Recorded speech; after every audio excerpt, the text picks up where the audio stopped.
अस्सलाम वालेकुम एवरीवन, कैसे आप लोग। उम्मीद है आप लोग अच्छे होंगे, खैरियत से होंगे। हम भी अच्छे अल्हम्दुलिल्लाह।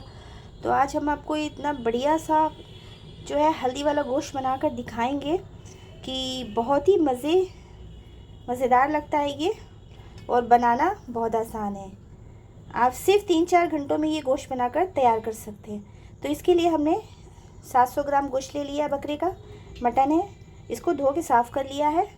और चलिए अब हम स्टार्ट करते हैं। यहाँ पर हमने ऑयल ले लिया है 2 चम्मच, इसको गरम कर लिया है। सरसों का ऑयल है। अब हम इसमें 2 मीडियम साइज़ की प्याज को काट लिया स्लाइस में महीन महीन, इसको डाल देंगे।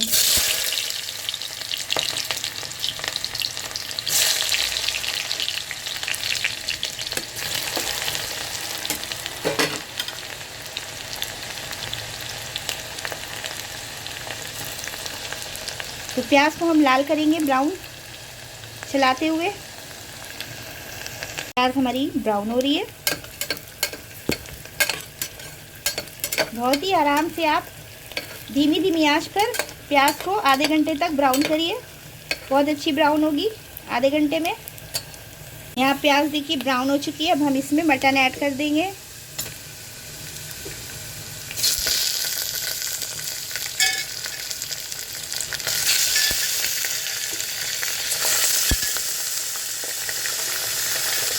मटन डाल दिया। अब हम इसको चलाएंगे अच्छी तरह से। मटन डालने के बाद हम इसको भून लेंगे। तो हमें एकदम धीमी आंच कर देनी है। मटन को हम 1 घंटे तक भूनेंगे ताकि इसका सारा पानी जल जाए। धीमी धीमी आंच पे 1 घंटे तक हम इस मटन को भून लेंगे। उतनी देर में आप कोई काम करना चाहते हैं या एक नींद लेना चाहते हैं तो आप सो सकते हैं। तो चलिए इसको भूनने दीजिए। हमने इसको मटन को 1 घंटे तक भूना है धीमी धीमी आंच पे। बहुत अच्छी तरह से भुन गया है। अब हम इसमें डालेंगे मसाले। तो हमने 1 प्याज और 1 लहसुन की गांठ और 1.5 इंच की अदरक पीस ली थी। तो हम ये पेस्ट डाल देंगे इसमें।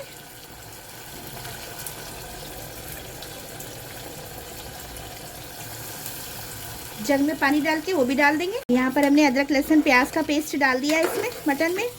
अब हम इसमें नमक डाल देंगे। नमक आप अपने हिसाब से डाल लीजिएगा जितना आप खाते हैं। और कुछ सूखे मसाले डालेंगे। सूखे मसाले डालते हैं। चलिए मिर्ची डालते हैं हम। 1 चम्मच है, हमने 1 चम्मच डाली। आपको जितना पसंद हो डाल दीजिएगा। यहाँ धनिया पाउडर है, वो भी हमने 1 बड़ा चम्मच डाल दिया है। और अब डालेंगे इसमें हल्दी। तो हल्दी हम आधा चम्मच डालेंगे, छोटा वाला। इन सब चीज़ों को मिक्स करेंगे। अब हमने हल्दी और धनिया और मिर्चा डाला है और नमक डाला है। ये सब चीज़ें डाल के आधे घंटे तक हम इसको धीमी आंच पे भूनेंगे। तब तक आप कोई काम करना चाहते हैं तो कर लीजिए। इसको भूनने दीजिए आप आराम से आधे घंटे तक। मटन हमारा भुन रहा है। अब हम इसमें खड़े मसाले डालेंगे। 3 छोटी इलायची ले ली है, ये डाल देंगे। 2 काली वाली इलायची डाल देंगे। यहाँ पर हमने 4-5 लौंग ले ली है, इसको भी डाल देंगे। यहाँ पर 2 तेज पत्ते डालेंगे। और यहाँ पर ये दालचीनी के छोटे छोटे टुकड़े डालेंगे। तो हम इसको आराम से भूनते जाएंगे आधे घंटे तक। यहाँ पर हमने आराम से आधे घंटे तक इसको भून लिया था। इसका ऑयल भी ऊपर आ गया, देख सकते हैं आप लोग। ये बहुत मज़े का बनकर तैयार होगा और मेहनत तो बिल्कुल भी नहीं लगेगी और ना टाइम लगेगा। तो इसमें पानी डालेंगे हम 1 गिलास, क्योंकि हम इसको गलाएंगे। पानी डालने के बाद हम इसका ढक्कन बंद कर देंगे और इसमें हम 20-25 सीटियाँ लगा लेंगे। 20-25 सीटियों में आराम से हमारा मटन गल जाएगा। तो चलिए मिलते हैं 20-25 सीटियाँ लगाने के बाद। जब ये अपने आप रिलीज़ हो जाएगी तब मिलते हैं। चलिए इसमें हमने सीटियाँ लगा ली थी, खोलते हैं।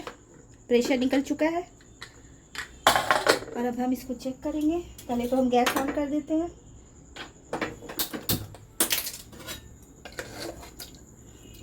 माशाल्लाह गोश्त एकदम से गल चुका है बहुत अच्छी तरह से। हम इसको भूनेंगे। देखिए गोश्त बहुत अच्छे से गल चुका है माशाल्लाह। कट रहा है ये। अब हम इसको भूनेंगे। धीमी धीमी आंच पे हम इसको भुनने देंगे 1 घंटे तक आराम से। ये भुन रहा है, इसमें 2 हरी मिर्चें हम डाल देंगे। आराम से पेशेंस के साथ आप भूनिए, करीब 1 घंटे तक इसको भूनिए आप धीमी धीमी आंच पे बहुत अच्छी तरह से। इसी में हम 2 चम्मच दही डाल देंगे। दही हमारा पतला है तो हम 4 चम्मच डाल देंगे। दही डाल के भूनेंगे अच्छे से। यहाँ पर देखिए हम 1 घंटे तक हमने इसको भून लिया। अब इसका ऑयल भी ऊपर आ गया, ये भुन चुका है बहुत अच्छी तरह से। आराम से भूना है हमने, ऐसे ही आप भी भूनिएगा। अब इसमें पानी डालेंगे जितना हमको रखना है। तो हमने बहुत ज़्यादा पानी नहीं डाला है, थोड़ा डाला है। आपको जितना डालना है आप डाल सकते हैं। अब इसके ऊपर से हम गरम मसाला डालेंगे, बहुत मज़ेदार सा ये गोश्त बन के तैयार हुआ है। छोटा चम्मच आधा डाल देंगे गरम मसाला। ये गोश्त हमारा बन के तैयार हो चुका है। इसके ऊपर से हमने हरा धनिया डाल दिया है। चलिए हम फ्लेम बंद करते हैं, इसको डिश आउट करते हैं। मज़ेदार सा हमारा हल्दी वाला गोश्त डिश आउट करते हैं। बहुत ही मज़ेदार बना है ये।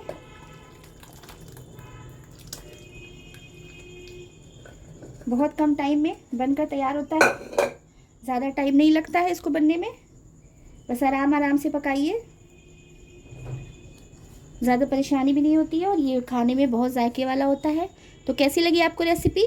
अच्छी लगे लाइक शेयर सब्सक्राइब करिएगा, वीडियो फॉलो वॉच करिएगा हमारी ऐड के साथ, और ट्राई ज़रूर करिएगा, तभी पता चलेगा ये किस तरह का ये बनता है। तो चलिए मिलते हैं नेक्स्ट वीडियो में इंशाल्लाह। सभी लोग अपना ध्यान रखिएगा, ख्याल रखिएगा। अल्लाह हाफिज़।